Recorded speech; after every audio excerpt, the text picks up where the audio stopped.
Bonjour, nous allons donc euh, voir dans cette diapo un des éléments importants en comptabilité, à savoir le contrôle des comptes, et en particulier le contrôle du compte banque.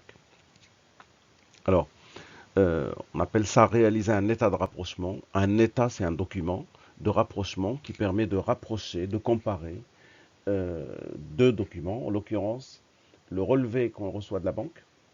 C'est pour ça que on vous demande de trouver le relevé bancaire, celui que nous envoie la banque, et puis notre compte banque, puisque l'entreprise, au fur et à mesure de ses opérations, va enregistrer à chaque fois des opérations dans la banque. Donc quand elle règle un fournisseur, elle va utiliser le compte banque. Quand un client va la régler, elle va utiliser le compte banque.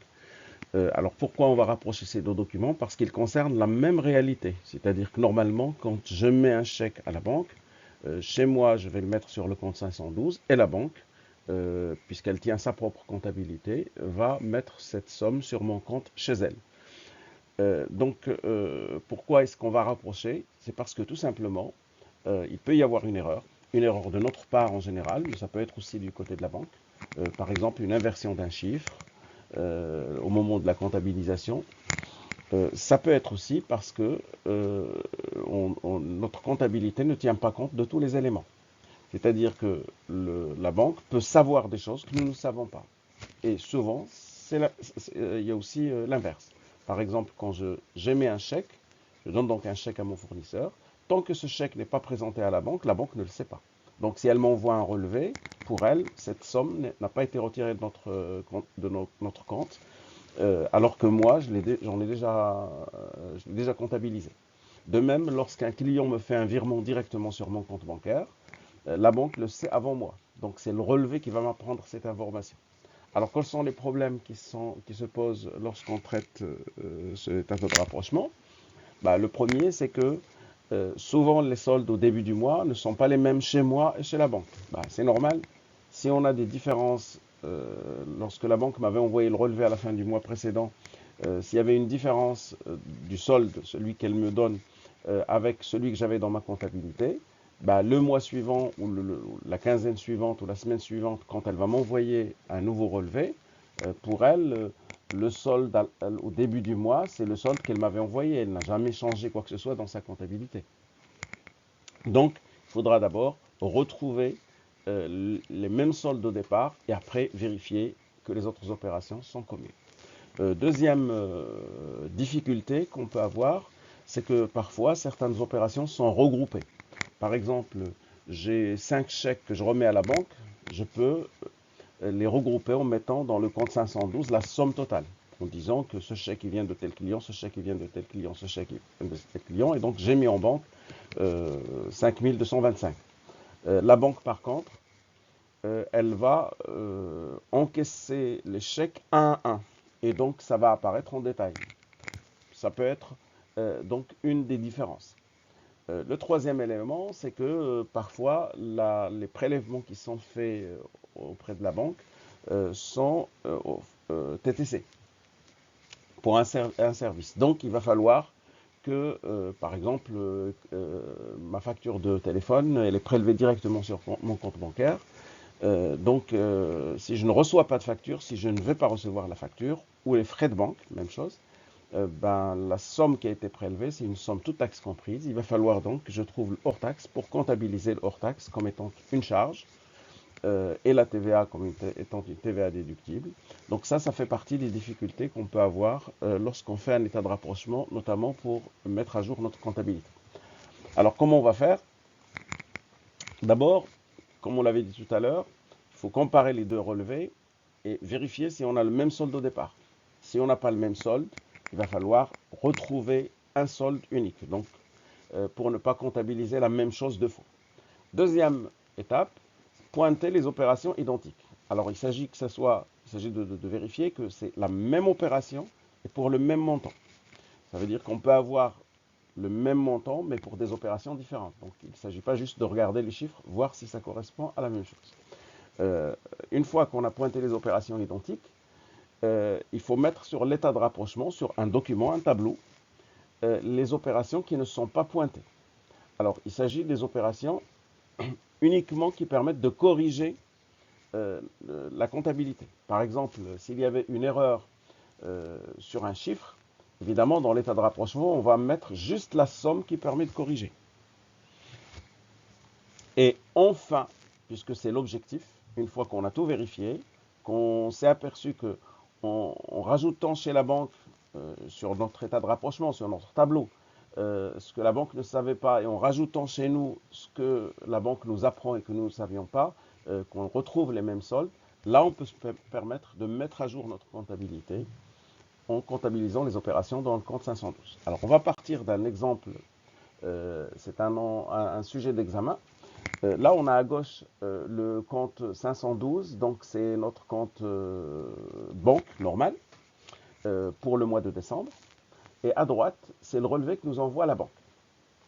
Alors, dans ce relevé, donc, la banque nous dit que nous avons un solde créditeur. Alors, une chose à préciser, c'est lorsque c'est débiteur chez nous, c'est créditeur chez la banque. Lorsque je mets de l'argent en banque, pour moi, c'est un actif, j'ai quelque chose. La banque, par contre, elle doit de l'argent, elle me doit de l'argent. Donc, quand je mets au débit une somme, la banque la met dans sa comptabilité à elle, au crédit. C'est exactement comme vis-à-vis d'un fournisseur. Quand moi je mets un achat, lui, il met vente. Quand je dis que je lui dois de l'argent, lui, il dit que c'est une créance qu'il a. Donc, pour moi, c'est une dette, pour lui, c'est une créance. Donc, c'est des comptabilités réciproques. Donc, c'est la même opération, mais elle a un sens différent chez l'un et chez l'autre.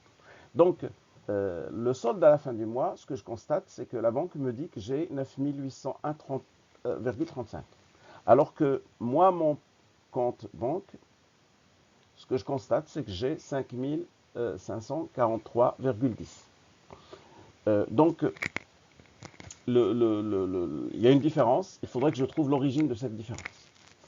Alors, avant de commencer à faire mes opérations, je vais d'abord vérifier, comme c'est indiqué là, la première étape, comme on l'avait dit, qu'on a les mêmes soldes au départ. Alors, ce que je constate,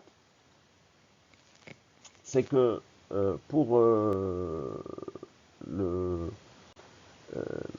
les soldes, donc, au départ, ils sont différents. 9 344 chez moi, donc au début du mois, pour moi, j'avais 9 344. La banque me disait par contre que j'avais 12 785,50. Donc, c'est clair que, puisque je fais l'état de rapprochement chaque mois, mon solde doit être bon. Puisque chaque fin de mois, je dois mettre à jour ma comptabilité. Donc, la banque, si elle me dit que j'ai 12 785, c'est qu'a priori, elle ne savait pas quelque chose que je savais. Alors, je peux constater ici que, par exemple, le premier chèque que je fais pendant ce mois, c'est le chèque numéro 4525. Alors qu'ici, la banque a payé un chèque 4524. Dans le cas d'un chèque, le client donc, de la banque, c'est-à-dire moi, en l'occurrence l'entreprise Babois, connaît le chèque, connaît l'existence du chèque avant la banque. Donc si la banque paye le 2 décembre ce chèque, c'est qu'a priori, moi je l'ai émis au mois de novembre, puisqu'il n'apparaît pas ici. Ça veut dire que c'est un chèque que j'ai déjà retiré, moi, mais que la banque ne pouvait pas savoir. Donc, on va commencer par retirer ce chèque, et on constate qu'en retirant ce chèque de 12 785, on retombe sur le même solde. Alors quand je dis retirer, ça veut dire pointer cette somme, la barrer si on veut, mais il faut éviter de barrer pour que l'information reste, donc on peut juste mettre un trait pour montrer que cette somme est pointée. Donc maintenant que j'ai éliminé ce chèque pour ne pas le recomptabiliser une deuxième fois, je peux commencer à passer à l'étape suivante, c'est-à-dire celle qui consiste à pointer les opérations identiques, c'est-à-dire celles qui concernent la même chose et pour la même somme. Alors, la première chose qu'on peut faire, c'est on constate que nous avons reçu un chèque de 143 et puis la banque, elle nous met 143. Donc ça, c'est une opération qui est identique, donc je pointe. La deuxième chose, je constate que pour le chèque 4525, il est chez la banque, sauf qu'il y a eu une inversion. Alors l'inversion, a priori, elle est chez nous. Donc il va falloir que je corrige cette somme-là. C'est-à-dire que la banque a mis sur mon compte a retiré de mon compte bancaire, puisque c'est un chèque que j'ai émis, 8442,30 et non 8424. Donc il va falloir que je retire de ma comptabilité la différence. Donc il y a une somme que, en trop, de mémoire, ça doit faire 18 euros, donc 6, 8, oui c'est ça. Donc il faut que je retire de ma banque 18 euros que j'ai payé à ce fournisseur et dont je n'avais pas pris, en compte, j'avais fait une inversion. Ensuite, je regarde s'il y a une autre opération, je m'aperçois que ici pour le fournisseur Parafin, il y a 1540, donc je pointe cette opération. Donc cette somme que j'ai mise en rouge, elle apparaîtra dans mon état de rapprochement, mais uniquement pour la différence. Donc je ne remets pas l'intégralité. Donc même si ce n'est pas les mêmes sommes, je ne vais pas comptabiliser la même chose deux fois. Ensuite, j'ai un chèque, des chèques reçus de clients, donc que la banque a pris en compte. Et puis, je m'aperçois que le dernier chèque du client Super U n'apparaît pas chez la banque.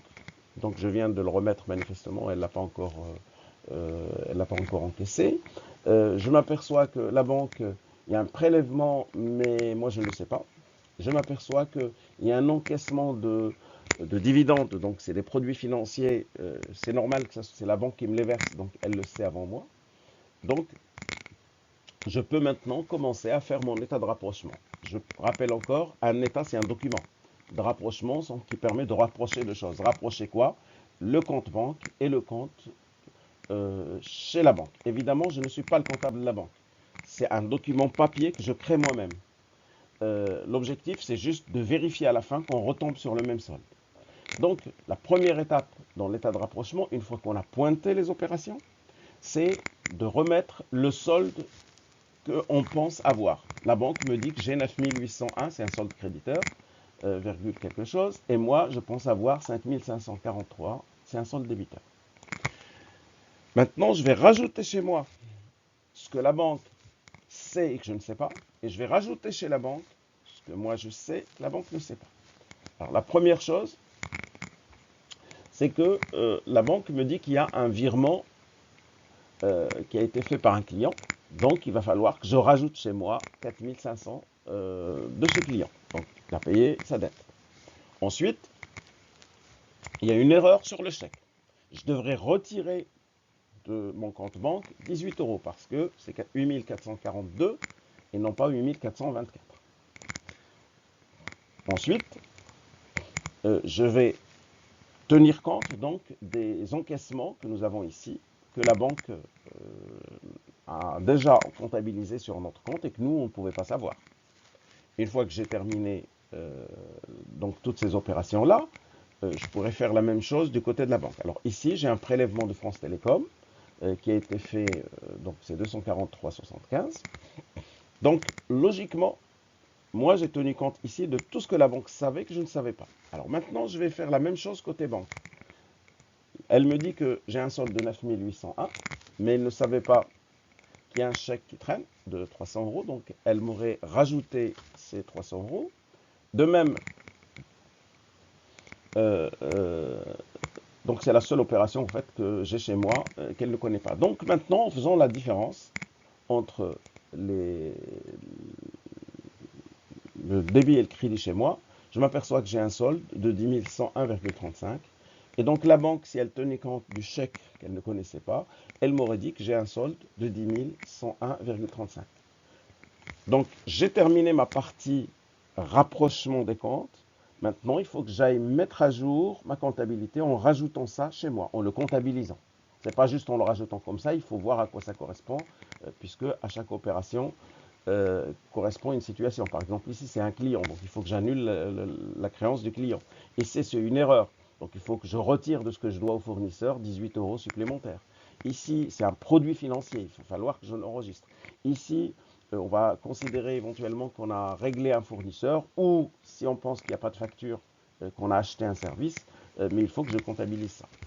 Évidemment, le mois suivant, quand la banque va me renvoyer son relevé bancaire, elle ne va pas tenir compte de ces 300 euros, elle me dira en solde initial que j'ai 3801. Et donc le mois suivant, la première opération qu'on va faire, c'est qu'on s'apercevra qu'on a des soldes différents et on va aller pointer cette somme-là, donc parce que la banque ne le savait pas. Alors, l'étape suivante donc consiste à mettre à jour ma comptabilité. Donc voilà mon état de rapprochement. C'est ce document-là qui va justifier l'écriture. Alors je vais le faire en 2 fois. Alors ce que je vais mettre à jour, c'est uniquement cette partie-là. Donc essentiellement, c'est les sommes qui sont que je vais devoir ajouter, qui n'étaient pas là, de telle sorte que mon solde soit de 10 101,35. Alors, je vais le faire en 2 écritures. Une pour le débit et une pour le crédit. Là, c'est ce que je dois rajouter à la banque au débit. Donc, je vais mettre en 512 les 4820. Et par contre, au crédit, il faut que je dise à quoi ça correspond. Ici, c'est un client. Alors, je vais mettre 411 donc pour 4500. Ici, c'est des encaissements de coupons. Bon, c'est des dividendes sur valeur mobilière de placement. Si vous regardez dans le plan comptable, c'est du 76, donc produit financier. Et puis, plus précisément, 764, revenus des valeurs mobilières de placement, 320. Donc voilà, j'ai mis à jour la partie débit. Donc maintenant, en banque, j'ai rajouté 4820. Par contre, il faut que je retire de la banque les 18 et 243. Et je précise à quoi ça correspond. Donc, en 512,001, je vais retirer les 261,75 qui correspondent à ces deux sommes. Alors, ce que je vais avoir dans les deux cas, c'est paiement d'un fournisseur. Ici, c'est un fournisseur que je règle, donc 243,75, donc je vais avoir fournisseur au débit. Ici, c'était une erreur sur un fournisseur. Au fait, je lui ai remboursé 18 € de plus que ce que je pensais. Donc, je vais avoir 401. Évidemment, si j'ai des numéros de compte individuels par fournisseur, j'aurai 401 001 par exemple pour France Télécom et 401 002 pour le deuxième fournisseur. Donc, en ayant fait ça, j'ai terminé l'état de rapprochement, j'ai mis à jour ma comptabilité et donc maintenant je peux présenter un bilan qui me donne la situation réelle de l'entreprise si je suis par exemple au 31 décembre. Donc je peux présenter mon bilan en disant que j'ai telle somme en compte bancaire.